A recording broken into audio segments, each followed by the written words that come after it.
السلام علیکم دوستو، میں ہوں زین العابدین اور آپ دیکھ رہے ہیں الف اسلام۔ تو دوستو، جیسا کہ آپ جانتے ہیں پچھلے سبق میں ہم نے سورہ بقرہ کی آیت نمبر 20 اور آیت نمبر 21 کی تلاوت کی اور اس کا ترجمہ سمجھنے کی کوشش کی۔ آج کے سبق میں ہم سورہ بقرہ کی آیت نمبر 22 اور آیت نمبر 23 کی تلاوت کریں گے اور اس کا ترجمہ سمجھنے کی کوشش کریں گے۔ آئیں پہلے تلاوت کی طرف۔ اعوذ باللہ من الشیطان الرجیم، بسم اللہ الرحمن الرحیم۔ الذی جعل لکم الارض فراشا والسماء بناء وانزل من السماء ماء فاخرج به من الثمرات رزقا لکم فلا تجعلوا لله اندادا وانتم تعلمون وان كنتم في ريب مما نزلنا على عبدنا فأتوا بسورة من مثله وادعوا شهداءكم من دون الله ان كنتم صادقين صدق اللہ العظیم۔ تو دوستو، یہ تھی سورہ بقرہ کی آیت نمبر 22 اور آیت نمبر 23 کی تلاوت۔ اب آئیں اس کے ترجمے کی طرف۔ بسم اللہ الرحمن الرحیم۔ الذی جعل لکم الارض فراشا والسماء بناء۔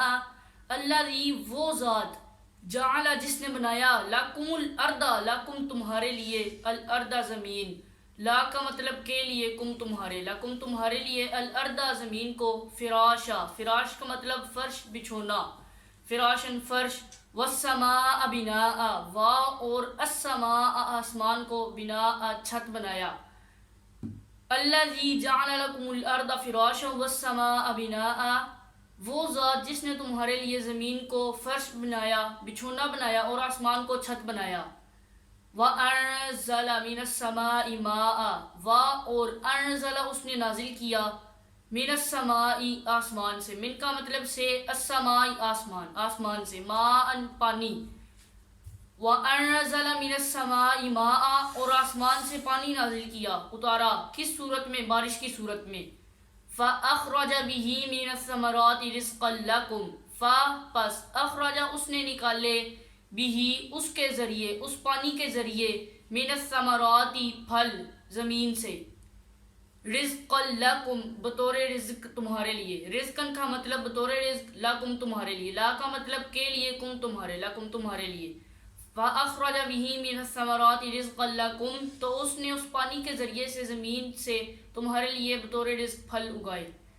فَلَا تَجْعَلُوا لِلَّهِ أَنْدَادًا وَأَنْتُمْ تَعْلَمُونَ، پس لا، نہیں، تجعلوا، تم بناؤ، للہ، اللہ کے لیے، لام لی کا مطلب کے لیے، اللہ، اللہ، اللہ کے لیے، اندادن، کوئی شریک، وانتم تعلمون، وا اور انتم، تم، تعلمون، جانتے ہو، فلا تجعلوا للہ اندادا وانتم تعلمون، تو تم اللہ کے ساتھ کوئی شریک نہ بناؤ اور تم جانتے ہو۔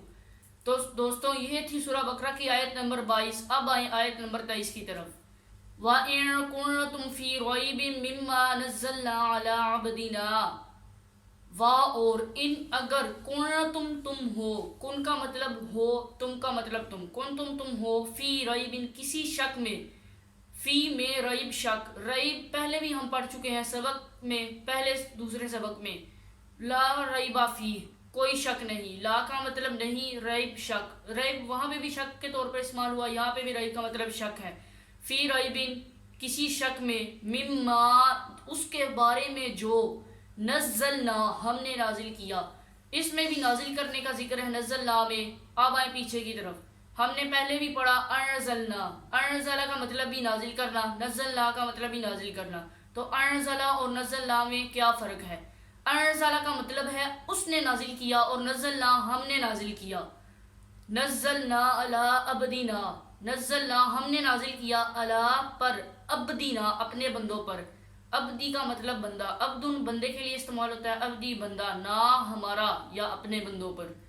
فَأْتُوا بِسُورَةٍ مِّن مِّثْلِهِ، فَأْتُوا، پس تم لے آؤ، بِسُورَةٍ کوئی صورت، مِّن مِّثْلِهِ، من کا مطلب سے، مِثْلِهِ ملتی جلتی، فَأْتُوا بِسُورَةٍ مِّن مِثْلِهِ پس تم لے آؤ کوئی صورت اس سے ملتی جلتی وَدْعُوا شُهَدَاءَكُم مِّن دُونِ اللَّهِ إِن كُنتُمْ صَادِقِينَ وَدْعُوا اور تم پکارو وا اور ادعوا تم پکارو شہداءکم اپنے مددگاروں کو شہداء مددگار کم اپنے اگر ہم ہو ان کے کم اپنے شہداءکم اپنے مددگاروں کو من دون اللہ اللہ کے سوا من کے دونی سوا اللہ کے سوا ان کنتم صادقین اگر تم سچے ہو ان کا مطلب اگر کنتم کن ہو تم تم ہو صادقین سچے وَدْعُوا شُهَدَاءَكُم مِّن دُونِ اللَّهِ إِن كُنتُمْ صَادِقِينَ اور تم اپنے مددگاروں کو اپنے ہم جماعتیوں کو بلاؤ اللہ کے سوا اگر تم سچے ہو صدق اللہ العظیم۔ تو دوستو یہ تھا ہمارا آج کا سبق۔ انشاءاللہ اگلے سبق میں ہم سورہ بقرہ کی آیت نمبر 24 اور آیت نمبر 25 کی تلاوت کریں گے اور اس کا ترجمہ سمجھنے کی کوشش کریں گے۔